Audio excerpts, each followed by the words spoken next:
told you there are two types of head in the world. నేను చెప్పాను కదా, లోకంలో రెండు రకాల శిరసత్వాలు ఉంటున్నాయి. One is the head of a country who rules and gives orders to everybody. ఒక శిరసత్వం ఏంటంటే ఒక దేశానికి నాయకత్వం వహించి దేశాన్ని పాలించే నాయకుడు.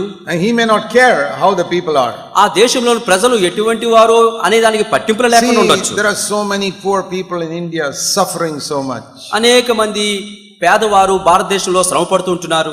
And the head of the country may not even know about it. ఇక దేశానికి నాయకత్వం వహించే అతను వాటిని తెలియకుండా పోవచ్చు. He may live comfortably, but he does not know how that poor villager is suffering in some way. వారెంతో సౌఖ్యంగా బ్రతకవచ్చు, పేదరికంలో ఒక గ్రామంలో పేదవాడు ఎంత దుస్థితిలో ఉన్నాడో ఎరగకనే బ్రతకవచ్చు. That is one type of head.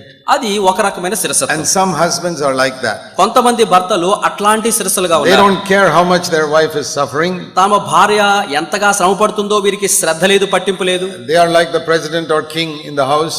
వారింటి దగ్గర ఎట్లా ఉంటారంటే రాష్ట్రపతిగాను ఒక దేశానికి రాజుగాను ప్రవర్తిస్తారు. That is not the type of head we should be. మరి అట్లాంటి శిరస్సుగా నువ్వు ఉండాలని దేవుడు కోరటం లేదు. See what Jesus said in Luke chapter 22. లూకా సువార్త 22వ అధ్యాయంలో క్రీస్తు ప్రభువారు ఏం చెప్పారో ఒక్కసారి చూద్దాం. Luke 22 verse 25 to 26.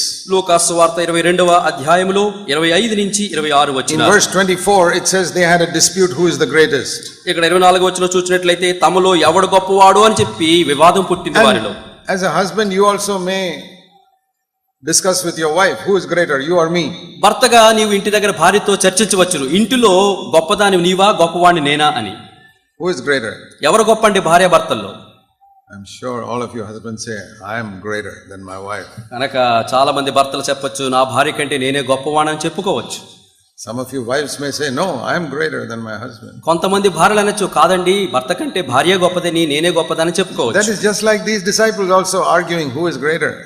అదే రీతిగా యేసుక్రీస్తు శిష్యులు కూడా మనలో గొప్పవాడు ఎవడని చెప్పి వివాదం రేగింది. Do I listen to you or you listen to me? నేను నీకు మాట వినాలా, నువ్వు నా మాట వినాలా? There was one wife who said like this. ఒక భార్య ఉంది, ఆవిడ ఇట్లా చెప్పింది, my husband may be the head, నా భర్త వాస్తవానికి శిరస్సే, but I am the neck that turns the head wherever I like. నా భర్త శిరస్సుగా తలగా ఉంటే ఆయన ఎటుపక్క తిరగాలని చెప్పే మెడను నేనే అని చెప్పింది ఆవిడ. Yeah, some wives are like that. They want to turn the husband wherever they like. కొంతమంది భార్యలు ఉంటారు, వాళ్ళు మెడగా ఉండి భర్తను తాము ఎటుపక్క కావాలంటే అటుపక్క తిప్పుతూ ఉంటారు. But Jesus said among my disciples there is no such argument who is the greatest. ప్రభువు యేసుక్రీస్తు వారు అంటున్నారు, నా శిష్యులారా మీ మధ్య వివాదం ఉండకూడదు, మీలో ఎవడు గొప్పవాడు అనేటువంటి ఆ వాదన ఉండకూడదు. Verse 25. 25వ వచనం. The kings of the Gentiles they lord it over others. అన్యజనములో రాజులు వారి మీద ప్రభుత్వము చేయుదురు. But verse 26, it must not be like that with you. 26వ వచనం, మీరైతే అలాగు ఉండరాదు.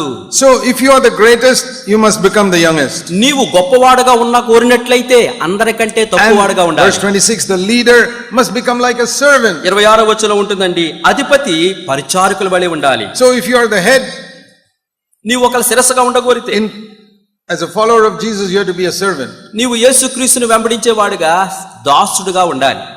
The husband who is the leader must be the servant. మరి నాయకుడుగా ఉండే ఆ శిరస్సు ముందుగా దాసుడుగా ఉండాలి. How many of you husbands believe that you are the servant in the house? ఎంతమంది భర్తలు మీ ఇంటి దగ్గర మీరు దేవుని సేవకులు, దేవుని దాసులు అని ఎంతమంది నమ్ముచున్నారు? I don't think you think like that. ఈ మాటను మీరు విశ్వసిస్తారు లేకపోతే అంగీకరిస్తారు నేను అనుకోవటం లేదు. Not me, my wife is a servant. నేను కాదండి, నా భార్య సేవకురాలు, దాసురాలు అంటారు. It says the leader must be like the servant. ఇక్కడ చెప్పబడిన మాట ఏంటంటే అధిపతి పరిచారకుడు వలె ఉండాలి. And then Jesus says, this is a wonderful verse, verse 27. మరి యేసు ప్రభు తర్వాత పలికారు, ఇది అద్భుతమైన మాట. It is one of the most amazing verses. మరి ఇది ఆశ్చర్యకరమైనటువంటి మాటలో ఒక మాట ఇది.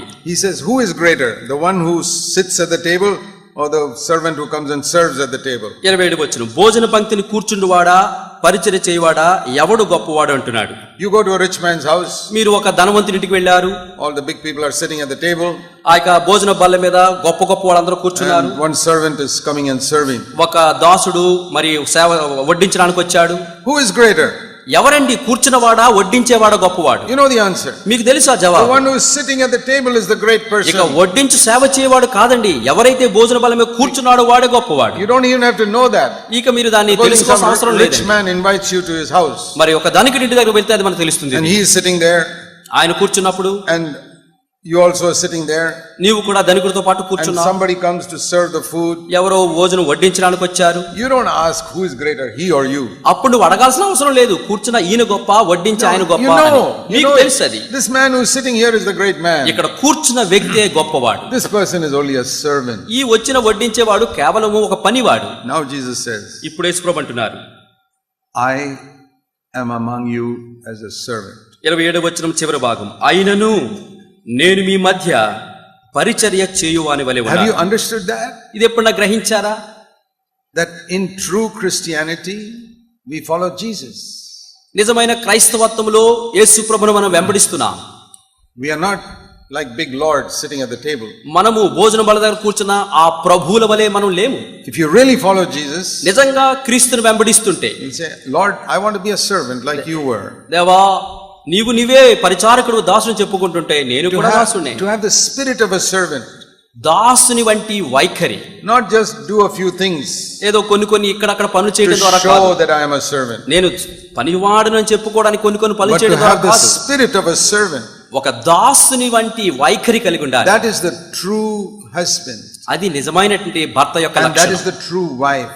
అది నిజమైన భార్య యొక్క లక్షణం. You know, the great example is a mother. గొప్ప ఉదాహరణ మీకు తెలుసు కదా, తల్లియే.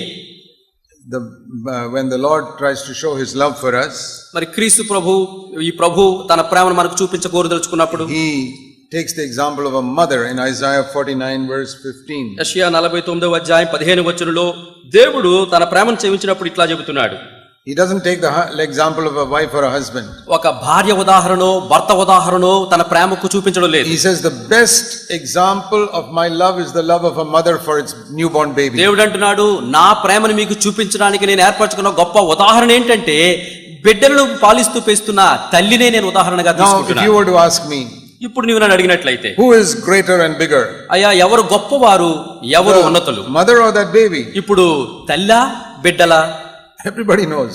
అందరికీ తెలుసు ఎవరు గొప్ప. Mother is bigger and greater and more important. పిల్లల కంటే కూడా తల్లే అతి ప్రాముఖ్యమైన, ఉత్తమమైన, గొప్పది. The baby is a small helpless child. ఇప్పుడు శిశువు నిస్సహాయురాలైన చిన్న బిడ్డ. But who is the servant there? ఇక్కడ ఎవరిని సేవిస్తున్నారు, ఎవరు దాసులు ఇక్కడ? Tell me. చెప్పండి, శిశువా తల్లా? Does the child do anything for the mother? మరి చిన్న శిశువు తల్లికి ఏమైనా సేవ చేస్తుందా, లేకపోతే తల్లి శిశువుకి సేవ చేస్తుందా? ఏమి చేయట్లేదు శిశువు. Morning till night that mother is serving that child. ఉదయం లేచిన దగ్గర నుంచి అర్ధరాత్రి వరకు కూడా తల్లే ఆ బిడ్డకు సేవ చేస్తూ పరిచర్య చేస్తూ పని చేస్తున్నది. And the Lord says, that is how I am towards you. ప్రభు అంటున్నాడు, నేను మీ పక్షంగా తల్లి వలె ప్రవర్తిస్తున్నాను. My love for you is like the love of a mother for her child. మరి బిడ్డలను తల్లి ఏ రీతిగా ప్రేమిస్తుందో దేవుడినైన నేను మిమ్మల్ని అట్లా ప్రేమిస్తున్నాను. But that love makes me serve and serve and serve and serve and serve. మీ మీద నాకున్న ఈ ప్రేమ మీకు సేవ చేయడానికి, మీకు పని చేయడానికి సహాయపడుతుంది. After 1 year of serving the child still cannot do anything for its mother. ఒక బిడ్డకు 1 సంవత్సరం పాటు ఇట్లాంటి సేవ చేసినా ఆ తర్వాత కూడా ఆ శిశువు తల్లికి ఏమీ సేవ చేయలేదు. What does the mother do? అప్పుడు తల్లి ఏం చేస్తుంది? Next year, ఇంకొక సంవత్సరం still serving. ఇంకా సేవ చేస్తుంది. And then next year, ఇంకొక సంవత్సరం still serving. ఇంకా సేవ చేస్తుంది. When do you stop serving? ఎప్పుడండి తల్లి బిడ్డకు సేవ చేయడం మానివేస్తుంది? See, now my children got married. ఇప్పుడు చూడండి, నా పిల్లలు ఎదిగి వివాహితులయ్యారు. They've all gone away. వాళ్ళందరూ కూడా ఆయా ప్రాంతాలకు వెళ్ళారు. They are living separately. వారు వేరుగా జీవిస్తున్నారు. So my wife can say, now I can stop serving. ఇప్పుడు నా భార్య అంటుంది, ఇప్పుడు నా బిడ్డలకు సేవ చేయడం నేను విశ్రమిస్తున్నాను, మానివేస్తున్నాను. అట్లా అనదు. They get children, again we have to go and serve them. ఇప్పుడు మా పిల్లలకు పిల్లలు పుడితే వాళ్ళకి సేవ చేయడానికి మరలా వెళ్ళాలి. So there is no end for a mother serving. తల్లి బిడ్డలకు సేవ చేసేదానికి ముగింపు లేదు. It starts from the day the child is born. ఏ దినమునైతే బిడ్డ పుడుతుందో అప్పుడు ప్రారంభమవుతుంది. You think it will finish when they are married. ఇక పెళ్ళైతే తల్లి సేవ ముగిసిపోతుంది అనుకుంటాం. You still have to go. కాదండి, ఇంకా సేవ చేయాలి. Help them. When does it stop? కనుక ఎప్పుడు ముగుస్తుంది తల్లి సేవ? When the mother dies. తల్లి ఎప్పుడైతే ఈ లోకాన్ని విడిచిపెడుతుందో అప్పుడే. That is the true servant, God says. నిజానికి దేవుడు అంటున్నాడు, అట్టివాడే నిజమైనటువంటి దాసుడు. So the leader must be a servant. ఇక నాయకుడిగా ఉండేవాడు ఎప్పుడు దాసుడుగా ఉండాలి. If you are an elder in a church, నీవు ఒక సంఘములో పెద్దగా ఉంటే don't act like the prime minister or president or king. ఆ సంఘంలో ప్రజల మీద ఈ దేశానికి ప్రధానమంత్రో రాజో రాష్ట్రపతిగా ప్రవర్తించు. No, we must be like a mother. ఒక సంఘ పెద్ద సంఘంలోని We విశ్వాసులు ఒక తల్లి వలె serve and ఉండాలి. serve and serve and serve. ఆ సంఘ విశ్వాసులకు సేవ చేస్తూ దాసుడుగా ఉండాలి. Everything you have to do. ఇక ప్రతిది వారి కొరకు నువ్వే చెయ్యాలి. Otherwise, if you don't want to do that, you should not be an elder in a church. ఒకవేళ నువ్వు చేయటం ఇష్టం లేకపోతే సంఘ పెద్దగాను ఉండకూడదు. See, I work with about 75 elders in all of our churches. మరి మాకున్నట్టే సంఘాలు 75 మంది పెద్దలతో కలిసి నేను పని చేస్తున్నాను. And I tell them, నేను వారితో you చెప్తుంటాను, must be a servant.